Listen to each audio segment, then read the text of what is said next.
Hello, everyone. This is the Truth and Oneness discussion again here with Aquarius and Scorpio. And today we're going to talk a little bit about the flat Earth, or I guess we can call it the lie of the round Earth, I guess. The actual Earth, right? Yeah. So, a lot of people know already that the Earth, this is one of those subjects too that's like once you start to actually go there, then you know there's something to it, and it's hard to go back. It's one of those things, once you know it, and I know a lot of people will fall back on it, science has already proven the Earth is round, and then there's outer space that you can fly into in a spaceship, and you can go to the moon. Like science and astronauts, they're out in space all the time, and it's on the TV, it's on NASA. This is where we get to the whole everything that you know potentially about it. Just about everything you know is a lie. So you gotta have to just accept that, and accept that the information you've been given throughout your life since you were a little kid has not been true. Okay? Yeah. It's been purposely given to us as a lie. And we're just going to have to accept that and move and get past that, okay? Because a lot of people can't even, fathom that, Exactly. That's I think probably one of the hardest things about people trying to accept the whole idea of the Earth not being round is that, but why would they lie? I know, right? Why would they go through all this trouble to lie to us about the Earth and the shape and whatnot? And it's like, they just did, okay? So get over it. It reminds me of, some of the first things I learned while I was in school. It's like, I was in kindergarten, preschool, and you know what they were teaching us about? The planets, space, stars. I'm like, before I even knew my ABCs, I knew more about the planets and stars. I'm like, why? Thinking back on it now, it's like, why is that something that needs to be taught to kids? Something that's outside of even you as a kid. It's like something you probably would never exactly. see or touch or anything experience in your life, but it's crammed down your throat basically constantly. You've been programmed. Life, exactly. Yeah, because it's like if it's told you all the time, it has to be true, right? Mm-hmm. You get a young age, tell you the same old lie over and over again, and then it becomes a part of you pretty much. So when you hear something that doesn't quite agree with that, then you can't go there. Exactly. And it's a smart way to go about it, I guess, right? Indeed, if you really want to lie to a group of people or a large population of people, you get them while they're young, right? Exactly. Okay, so we're going to talk a little bit about because I don't want to get too much into the convincing of the fact that the Earth is flat. I just want to talk about it in general, because it's also one of the things that people need to research on their own, and you have to research the right places too. Don't go to NASA or the Flat Earth Society. Yeah. One of those groups that say they're talking about the flat Earth, but they basically talk about their propaganda group as well. But did you want to go over some things about how you first learned about the flat Earth? One of the first things was watching a video on time-lapse videos of the sun. It was something that, and balloon videos of the sun. I was like, okay, this looks interesting. Then take a look at this, and it's then you start to realize. It dawned on me. I was like, whoa. Why is the sun straight across from this balloon? And then of course you have the idea because of refractions of light.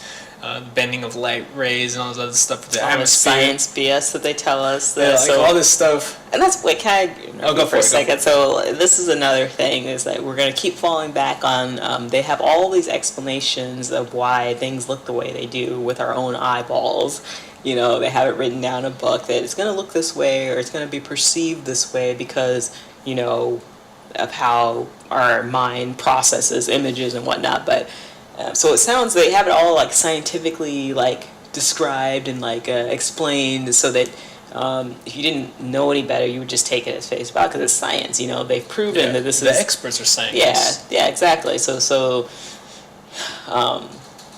they talk their way out of any sort of doubt that you might. They have an explanation for every question you might have. Yeah. That may be going against the current Earth model, but you continue. But yeah, like seeing these images, I was like, okay, so let me go back to my astronomy college courses. Okay, this is reflected light or whatever it is. But then when you like watch these videos and the sun comes at you and then like passes over you, it's not like, because when you're thinking about like the millions of miles away it is, the sun should not get any bigger. Yeah, because you're talking, was it 93? Like 93 million miles or 63 million miles. And when you think about something, then they're like, well, it's just because it's really big. But the thing is, like, if you're looking at a pinhead from just across the room, you grab a pair of binoculars and look at it, it's still really, really, really tiny. It doesn't gain this massive amount of size. It's like, that's one of the things. I was like, wait a second, why is this thing getting so like big, and why does it look like it's passing over me, and why is there like sunbeams on top of the cloud? Like, because it's so far away, supposedly, like any amount of the Earth spinning and you on the Earth watching the sun as you spin around the sun or whatever, none of that should have any kind of it shouldn't change the way the sun looks to you, because it's so far away. You have to put this in perspective, that it might be, I guess, out of our, it's really, the thing is, it's not really out of our range of thought processes. They tell us that it is, and it's an easy way for people to talk us out of it if we start to go there. Yeah. Talk us out of that. I've studied physics and astronomy for my entire life. I'm a PhD. You should trust me. I'm an expert. This is what it is. This is just what it is. Obviously, you don't know because you're stupid. This is pretty much how they go about trying to convince people. Mm-hmm. But you can't, if you didn't know any better, if you weren't indoctrinated in the system and you looked out at the sun and you looked at these time-lapse videos of the sun, far close to the horizon and then kind of coming over you, and how it changes size so significantly, any person with even half of a brain would be able to conclude that the sun is pretty close to where you're standing. Certainly not 93 million miles away, right? You can pretty easily tell that. That was definitely the part that started to make me question what I've been understanding seeing as like the time-lapse videos. Yeah, the time-lapse videos and seeing the balloon videos where they put balloons up in the air and then you see like the sun video, right there. You see like, well, it's fake, whatever. It's like, well, I'm not even thinking about that, because I'm like, just even when I go outside and I look at the sun for myself, after I see these videos, I was like, there is definitely something different here than what I experienced myself in these classes and everything like that. I'm like, and then they tell you, it's like, also, don't stare at the sun because you'll go blind. They are trying to, and they keep you working indoors too, so they're trying to keep you away from the idea of like checking things with your own senses to be like, wait, there's something up with this. This doesn't make sense. So you're taught not to observe your environment, basically. You're taught to not look at your environment. Lie to you is what they like to say. Senses, you can't trust your senses. You shouldn't be outdoors, and you can't observe your environment. Yeah. But that was definitely when I started to question the whole globe Earth. What about you? Well, I'm always looking at things. And I came across it one day. Well, actually, I'll put a link to one of his videos by Brother Sanchez TV. He talks a lot about ancient cosmology and the flat Earth, and so do a lot of other YouTube people and a lot of other people out there, really. But and we can put some of the links down in there so other people can have a good starting point if they want to research this. But I was watching one of these videos, and he was talking about ancient cosmology, and he just kind of mentioned, yes, the Earth is flat. And if you don't know this by now, you need to do your research, but yes, the Earth is flat. All right, so now let's move on. I was like, wait, what? He said it so, like, calmly and, like, nonchalantly, it's just like, this is just fact. This is a fact. Let's move on. Get used to it and move on. I was like, wait a minute, what the F? So obviously I had to, like, look into it, because I was like, wait a minute, what did he just say? Wait, what? And pretty much since then, like I said, once you get to a certain point of doing your own research by being outdoors and kind of observing the world yourself, and then taking all of the consideration of these people that have already done research and have their own videos up and looking at what they've found, and even looking at the research in the quote-unquote proof, the scientific proof that shows that the Earth is supposedly round, looking at all that and putting it all, evaluating all this, you pretty much come to a conclusion pretty quickly that, first of all, they've never proven the Earth is round. They've never proven that the sun is the center of the universe. They've never proven that we were spinning on a globe at 1,000 miles an hour, spinning around the sun at however many thousands of miles per hour. None of this stuff has been proven. You go through and read these books, these physics books and astronomy books. Like, they haven't proven any of this stuff. They just give you a formula that would. Well, the formulas they give, they work because anything works if you write it down on paper. Exactly. Right? It's like there's nothing to prove it. It's just, here's these big numbers, here's these combinations, and then you're plug like, you in do a it, number. and then you're like, well, I get this number, you get which an is the same answer. as theirs. It's like, oh, so you got it right. That's exactly why it works. It's like, well, why it doesn't it prove work? anything. Exactly. Yeah. So you find out pretty quickly that they've never, first of all, even proven this whole heliocentric model, the globe Earth model and whatnot. Not only that, you can come pretty close to proving that the Earth is pretty much a flat plane that's stable and doesn't move, and the Earth, or the sun and the moon, are both very close. The stars are not billions of miles away. They're pretty close as well, and they're not balls of gas and burning. They're just not like extra suns. Yeah, none of you can find this out for yourself if you look. Yeah, if you look into definitely. it, actually do the research. You'll come to this point pretty quickly. And so, and like I was saying before, once you get to that point, you kind of you can't go back. Pill to swallow, and then once you swallow it, it's gone. You're like, okay. Yeah, but you can't go back after that, and you know it. You know it like deep inside of yourself. It's like there's something. I feel like there's something deep inside of people, inhabitants of this Earth plane, that tells us when something is right and when something's not right. Yeah. And it lines so well, you know. you know, okay.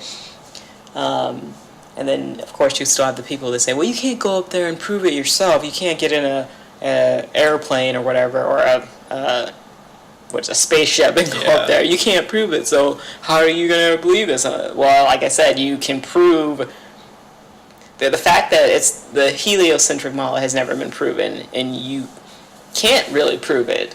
Yeah. And there are too many things that you actually can prove that support the flat Earth model. Yeah. Now we can go also into, well, we don't know for sure what the shape of the Earth is because we're not up that high. We don't know what it looks like. We can go by ancient texts. We can go by a lot of old religious and spiritual texts that describe the shape of the Earth. Yeah. Okay. But even from what we do have now and what we can gather together, we know that it's stable, it's not moving, and it's relatively flat. Okay, it's a relatively flat plane, and it appears to be some sort of a protective barrier over it that is in the sky. Okay, so that's what we've come to. But one of the things early on when I was looking into the whole flat Earth versus globe Earth is when you look at flights, there's like flight traveling applications and stuff online on Google Maps and different things like that. You can look at, okay, how long is the trip from Alaska to Japan?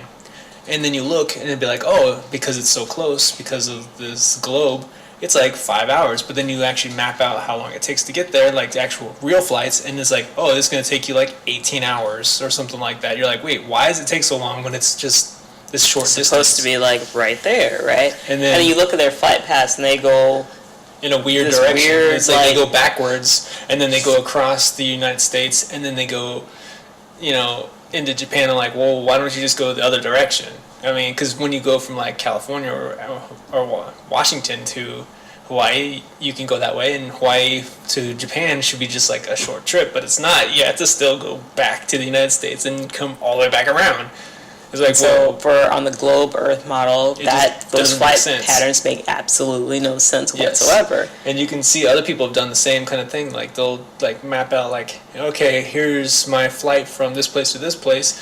Why am I going backwards? Why am I doing this? And then I'm going over The here. thing But is, if when it's you on look a at flat plane, when you look at it's a straight line. when you look at the map for the flat Earth, or what the continents look like on the flat plane Earth, those flight patterns make so much more sense because the continents are arranged quite a bit differently, and it makes sense. The flight patterns make sense on a flat Earth model. Exactly. It's almost exactly a straight line every single time. There's like might be little variations, but it's not like the whole like I'm going backwards or like way out of my way and then going. Oh, on the flat Earth model.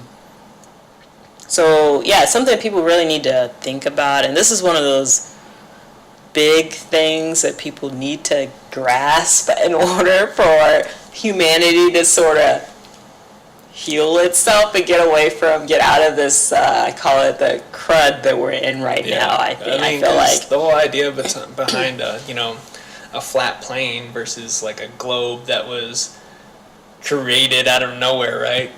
It's like the Big Bang, everything kind of collided in different. Oh, so the idea behind the globe Earth obviously is to put fear in people. I think this is why they do it, is to disconnect you from the creator. Because the thing is also, when you realize that the Earth is a flat plane and that we're in a protected sort of environment, and you start getting the idea, or you start getting you start to know basically that we're here for a reason. It wasn't chance like they always try to make it out to be.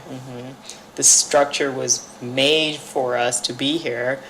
There is a creator. There's a divine purpose to life. We each have a divine purpose to life. We're all part of the creator. Exactly. It's like you are here for a reason. It's not like, oh, you're just here by chance. It's like that is very humbling when you actually think of it. It's like when I experienced that whole coming out of the globe Earth to the flat plane, I was like, wait, I actually mean something. I'm not just an accident. I'm not just some random percentage chance that could happen somewhere else in this vast universe. It's like, no, this is what it is. This is we're here right now. This is what you got for a reason. Yeah. But it gives. I feel like it gives a lot of hope for. Oh, definitely. For me, it gave me a lot of hope for humanity and the world and life and just everything. Like, I feel like I don't know if other people have been in this situation where you kind of just feel hopeless about life, and it's like, what's the point? You know, there's some Big Bang theory, and then by chance evolution happened, and then we're all here. What's the point? We could all die any second. The sun blows up, or an asteroid comes and hits the Earth. So what's the point? You know, what's the point of you even trying? You know, why don't we just almost like, why wake up tomorrow, right? Yeah, kind of. You kind of start getting that feeling about life when you understand this whole divine purpose that goes into the whole flat Earth. All that changes. Yeah, for sure. It's almost like your spiritual side, your spirituality, or your connection with the creator or the divine, or within him, with everyone else, it gets knocked back into you. Yeah. That's another thing that's really interesting, is because they obviously the purpose of having people think of the globe Earth as your reality is to disconnect you from everything, other people, other people, from the creator, from your spiritual side. Just disconnect you and isolate you, and turn you into a person who only cares about themselves and wants to do their own thing and live their own life and get everything that they want. Who's just very much about their own needs and they don't care about their community or anything like that. Yeah, I used to be just like that. Yeah, isn't it interesting? Yeah, it is. It's fascinating. Like back to what I was saying earlier, like when I was realizing about the whole flat Earth, like by those time lapse pictures, I was looking at it like almost like, oh, this is gonna be funny because people are talking about flat Earth. This is ridiculous. And it's like, if you go on YouTube or any other channels or like any other websites, you'll see the same thing. People are like, hey, this is going to be funny, this is going to make me laugh, let me go look at this flat Earth stuff. It's like, but the thing is, like, if you actually look at it and really let yourself go into it and check it out, it's not funny, it's actually a reality.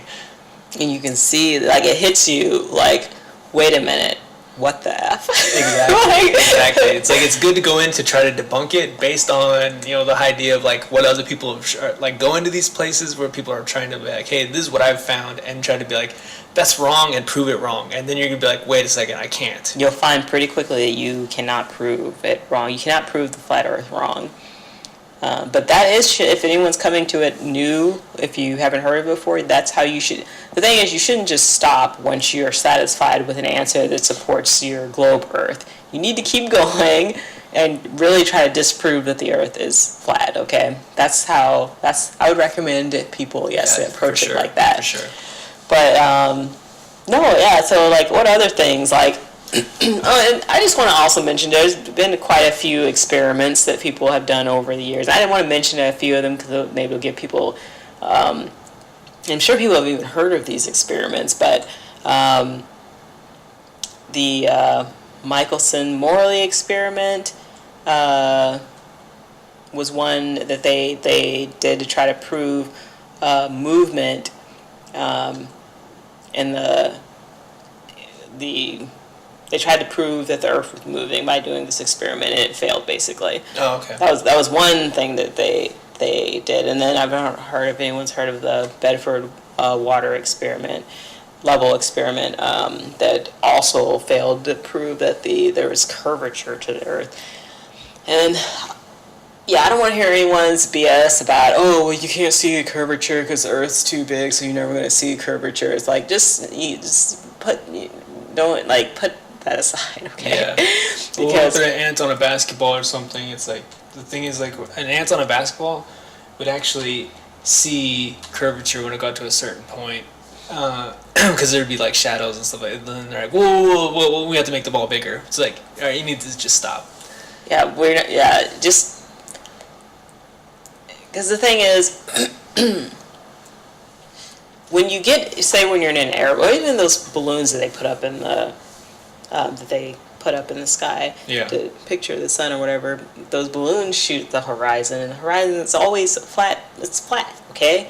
And it's not like you're looking off at the end of it into space. You're looking off to more like land, as far as your eye can see.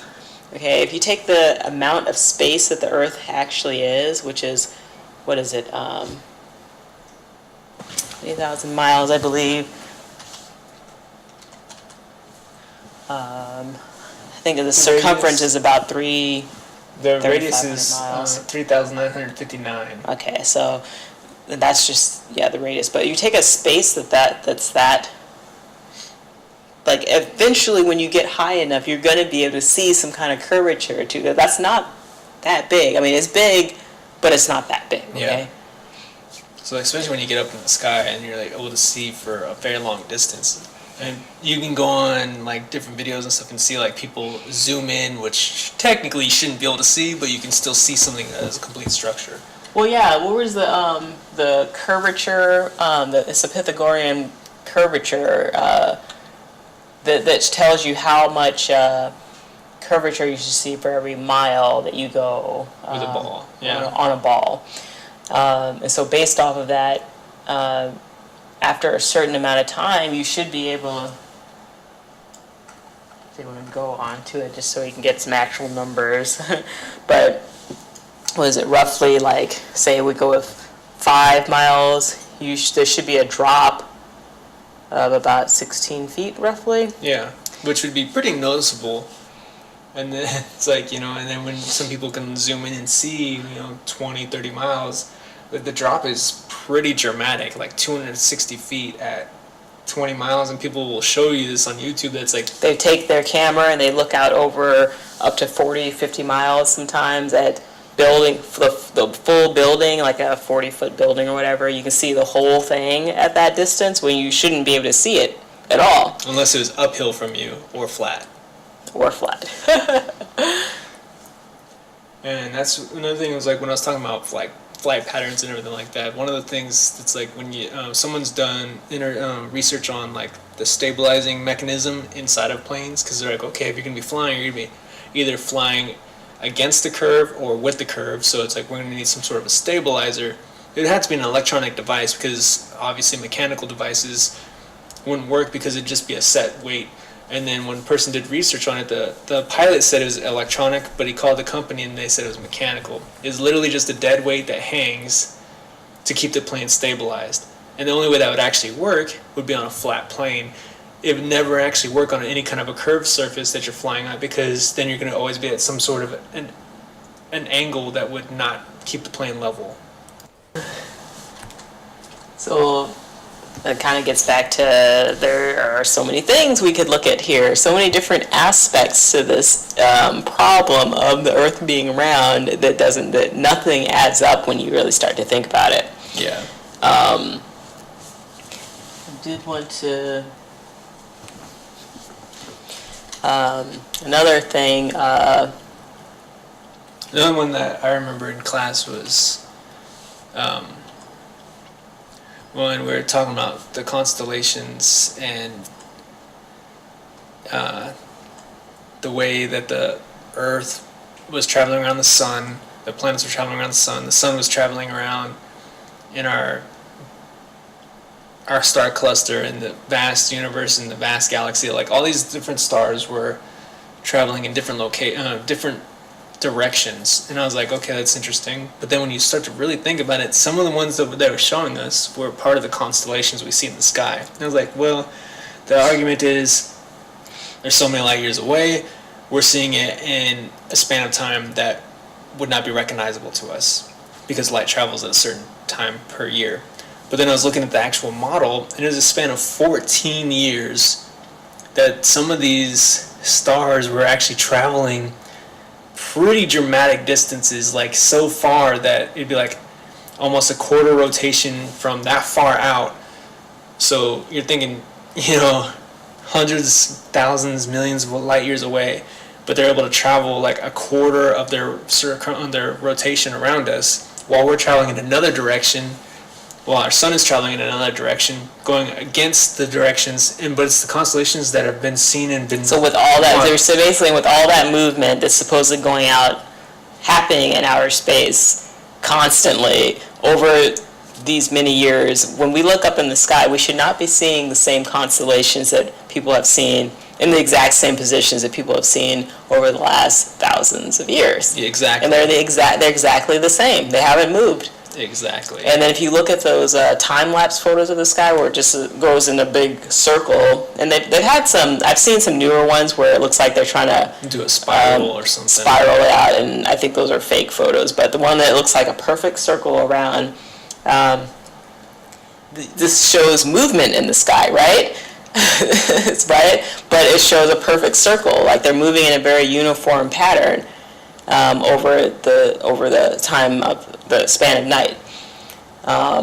And we see the same pattern, and we see the same constellations moving in the same pattern throughout the year, and then that shouldn't happen if the system is set up the way astronomy tells us that it's set up, right? Mm-hmm.